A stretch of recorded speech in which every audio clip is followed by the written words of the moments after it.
এই অংশটা এতক্ষণ পড়ালাম, বুঝছো? ভিডিও হঠাৎ চলে গেছে। আচ্ছা দেখো, লিখছি আর কি, এতক্ষণ বুঝাইছিলাম লিখছি। দেখো কি লিখছি।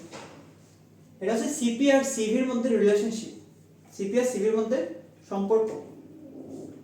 গামা, গামা কি? সিপি আর সিভির অনুপাত, স্থির চাপে মূলাপেক্ষিক তাপ, স্থির আয়তনে মূলাপেক্ষিক তাপ, তাদের অনুপাত হচ্ছে এই গামা। এই গামা অনেক ইম্পর্টেন্ট একটা জিনিস। তোমার দেখবে এই চ্যাপ্টারে ম্যাক্সিমাম ম্যাথের মধ্যে, যেমন কৃতকাজ বের করা, দ্রুতাবেগ প্রক্রিয়ায় বা হচ্ছে সমস্ত প্রক্রিয়া, বিভিন্ন ক্ষেত্রে আমাদের গামা মান কাজে লাগবে।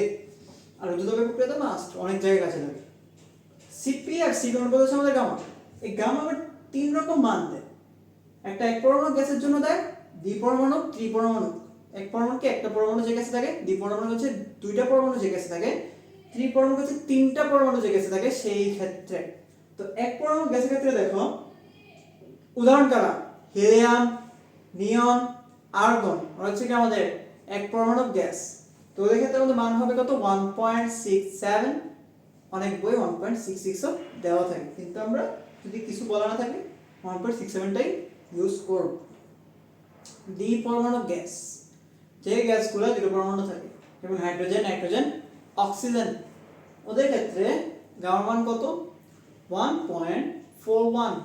এটা হচ্ছে আমাদের আদর্শ মান। কখনো যদি তুমি দেখো গামার ব্যাপারে কিছু বলা নেই, গামার কোনো মান দেওয়া নেই, কিছু বলা নেই, সেই ক্ষেত্রে আমরা আদর্শ মান হিসেবে 1.41 নিব। মানে এক পরমাণু, দ্বিপরমাণু, ত্রিপরমাণু কিছু বলা নেই, গামা মানও দেওয়া নেই, ওই ক্ষেত্রে 1.41 নিয়ে আমরা কাজ করব। আর যদি বলা থাকে অবশ্যই আমরা এই মানগুলো নিব। ত্রিপরমাণু গ্যাস, ত্রিপরমাণু গ্যাসে সবগুলো তিনটা করে পরমাণু থাকে, যেমন কার্বন ডাইঅক্সাইড তিনটা পরমাণু, সালফার ডাইঅক্সাইড তিনটা পরমাণু, নাইট্রোজেন ডাইঅক্সাইড তিনটা পরমাণু, ওজোন গ্যাস তিনটা পরমাণু। ওদের ক্ষেত্রে আমাদের মান হবে 1.33। ঠিক আছে? আচ্ছা, এরপর এই হচ্ছে আমাদের গামা। গামা হচ্ছে সিপি বাই সিভি অনুপাত। অনুপাতটা এই গামার অনেক ইম্পর্টেন্ট। এরপর হচ্ছে আমাদের, যেহেতু আমরা অনুপাত নিয়ে কাজ করছি, এবার আমরা বিয়োগফল বা অন্তর নিয়ে কাজ করি। সিপি আর সিভি এর অন্তর হচ্ছে আমাদের আর, মোলার গ্যাস ধ্রুবক। সিপি থেকে যদি আমরা সিভি কে বিয়োগ করি তাহলে হচ্ছে আমরা আর কে পাবো। আর কি জিনিস, আমরা ফিজিক্স ফার্স্ট পেপারে দশম চ্যাপ্টার বা কেমিস্ট্রি সেকেন্ড পেপারে ফার্স্ট চ্যাপ্টারে পড়ছি না, মোলার গ্যাস ধ্রুবক। গ্যাসে এক মোল গ্যাসের জন্য মোলার গ্যাসের ধ্রুবকটা কত, আর যেটা আমাদের এসআই এককে মান কত, 8.314 একক কি জুল পার মোল পার কেলভিন।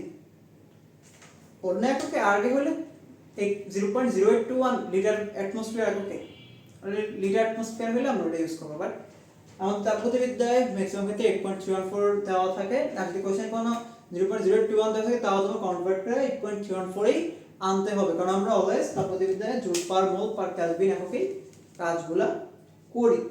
তো এই হচ্ছে আমাদের রিলেশনশিপ সিপি আর সিভির মধ্যকার। এটা আমাদের পরীক্ষায় মানে এমসিকিউ তে প্রচুর লাগে। আর হচ্ছে তোমার রিটেন অনেক কোশ্চেন, এটা ইম্পর্টেন্ট প্রায় আসে।